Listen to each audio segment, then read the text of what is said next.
Hi everyone, it's Sandy, and today I'm going to be talking about the books that I read in 24 hours. And I did go through my entire Goodreads for this because there are some books that I've completely forgotten that I've read in a day. And unsurprisingly, a lot of the books that I have read in a day are YA contemporary or adult romances. But in this video, I just wanted to focus on a handful and not talk about every single book that I've read in one day. Otherwise, this video would be really long. The first book that I wanted to talk about is Frankly in Love by David Yoon. This is a YA contemporary, and it follows our main character Frank Lee, who is Korean American. Frank recently starts dating this white girl named Britt, and that is something that he knows his parents won't approve of. So in order to hide the fact that he's dating this white girl, he partners up with one of his childhood friends who is also Korean, and they end up pretending that they're dating one another. So that's kind of like the main gist of the story. There's this whole fake dating trope in it. I do want to give content warnings for racism, a shooting, panic attack, and the death of a parent. I also did film a reading vlog of me reading this, and embarrassingly, I did cry a lot at the very end. So if you're interested in seeing that, then I will have that video linked below. I talk a lot more about my thoughts as I'm reading this book. I did like this book, but I do have some issues with it,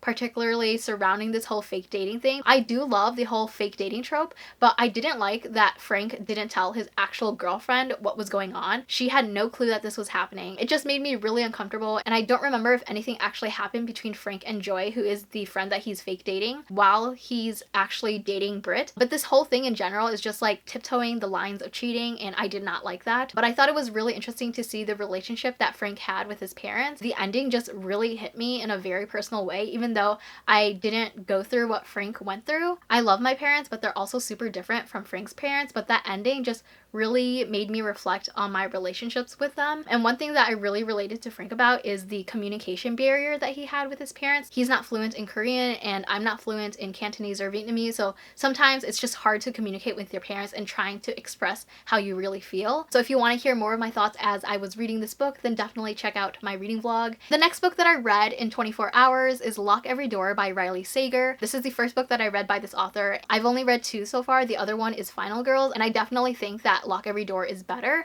This story follows our main character Jules, who is offered the job as an apartment sitter in this very luxurious and high-profile building. With this job, there's a lot of rules that she has to follow, and one of them is that she can't ever invite anyone to the apartment. She does end up meeting another apartment sitter in the building, and her name is Ingrid. They make plans to go out for lunch, and the very next day, Ingrid does not show up. Jules is texting her, but Ingrid is just completely non-responsive. Throughout the story, Jules is trying to figure out what happened to Ingrid, but she's also learning more about this dark history regarding the building. The whole story is pretty much told within like 5 days, but it's formatted in a then versus now timeline. So there's something that happens in the story that changes everything, and in the then chapters, it's leading up to the big reveal, but when you're reading the now chapter, you're trying to figure out like what exactly happened to the main character. And I think that format really kept me interested. It kept me wanting to know what was going to happen next, and the whole vibe of the story was pretty eerie and mysterious as well. So if you're in the mood to pick up a thriller, then I would definitely recommend this one. Another book that I finished in 24 hours is Crazy Rich Asians by Kevin Kwan. I read this back in 2018, and I picked it up around the time that the movie was going to come out, and I read it during Booktubeathon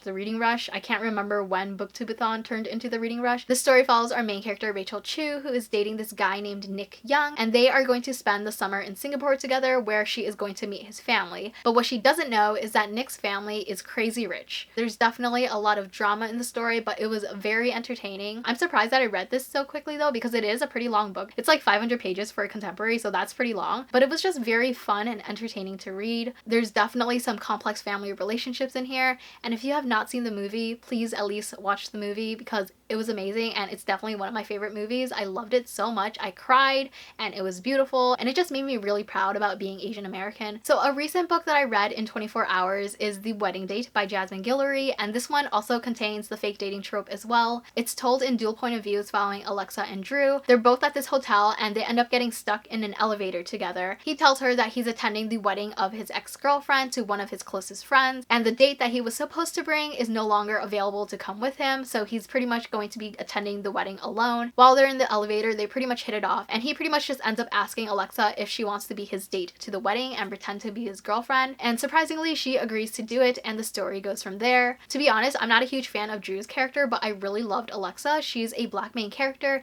and she's working as the chief of staff to the mayor. I really love that the author included scenes of these characters working. Drew is a pediatric surgeon, and we have scenes of him in the hospital attending to patients, and then we get to see Alexa interacting with the mayor and working on this project of hers that she's very passionate about, and I love that. The book also includes fat representation, and it touches on body image and beauty standards. Alexa is a pretty confident person in general, but she still has her insecurities, and I like seeing her being vulnerable at times, and I think it was nice to see, like, yeah, you can be confident with your body, but you can still have some insecurities that get to you. I didn't love this book. I gave it like a 3.5 out of 5 stars, and I felt like it started to go downhill after the whole wedding scenario because I started to lose interest in Drew and Alexa as a couple. Both of these characters live in California, but they live in different cities, so they would often fly to one another to see each other, and whenever they did, they would just pretty much just have sex, and that's totally cool. If they want to have sex, like, I'm cool with reading about that, but I felt like that was all that I was reading, and I wanted more from their actual relationship. Another book that I read in a day is The Long Game by Jennifer Lynn Barnes. This is actually a sequel, and the first book is called The Fixer, and it's pretty much described as Scandal meets Veronica Mars. I have not seen Veronica Mars, but I have seen Scandal, and I definitely sense that vibe when reading these books. This story follows our main character Tess, whose older sister is essentially an Olivia Pope 2.0. Her sister lives in DC, and she's very involved in politics, and she ends up moving in to live with her sister, and they don't have a super close relationship in the first place. The series is definitely very plot driven, and it was just so engaging and fun to read. There are a lot of twists and turns that will honestly have you shook, and I really hate the fact that there's only 2 books, even though there should be more. So I always hesitate recommending this series because I don't want y'all to hate me when you finish the second book and you find out that there's no third one,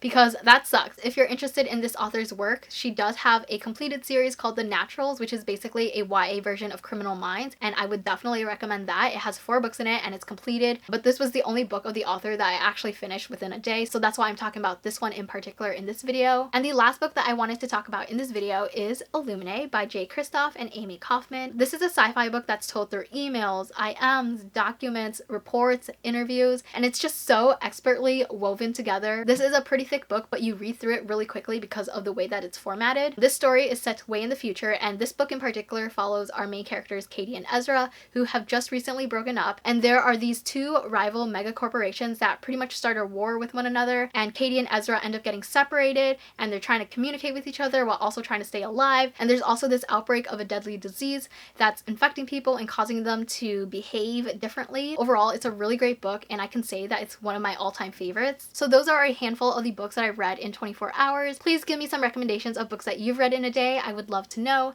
Thank you so much for watching. I hope you enjoyed this video, and I will see you next time. Bye!